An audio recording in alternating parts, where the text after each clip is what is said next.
a top children's hospital, nearly destroyed our baby's health. How did nobody stop it? I thought Franciscan Children's Hospital would give my 12-month-old son, Jackson, a fighting chance.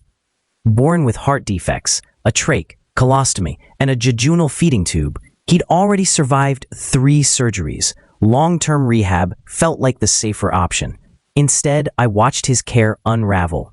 Nurses fiddled with his ventilator settings without charting a thing, suctioned so deep they admitted breaking the 11.5-centimeter safety line, and left the same mold-speckled tubing in for days.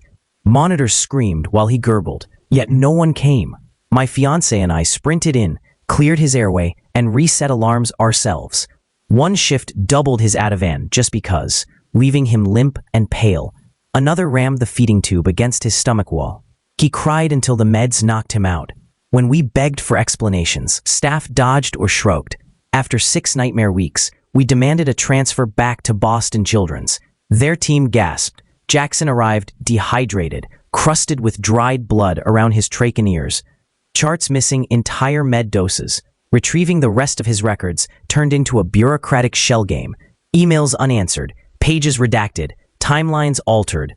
Meanwhile, Jackson's twin, Jaden, waited at home in Manchester, healthy but confused by our constant absences. We ping-ponged between hospitals and nursery, running on cold coffee and fear.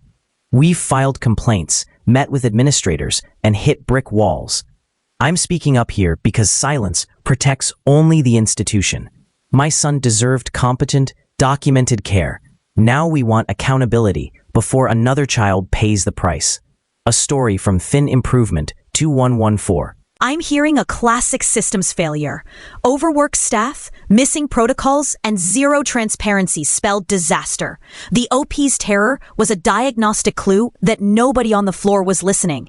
Next step, lawyer up, demand an external audit, and insist on a chronology of every undocumented adjustment. Hold up. Before we paint the whole hospital as villain, let's ask who signed off on those untrained hands. Maybe a money-saving administrator shaved the staffing budget and dumped newbies on night shift. I'm not excusing the mess. I'm questioning the chain of command everyone's ignoring. Chilly, this place turned into a haunted house for babies. Alarms screaming, nobody home, moldy tubing like Halloween decor. If Jackson could talk, he'd be like, y'all better call Scooby-Doo because something shady lives in that supply closet. Laughter aside, somebody's license needs immediate exorcism.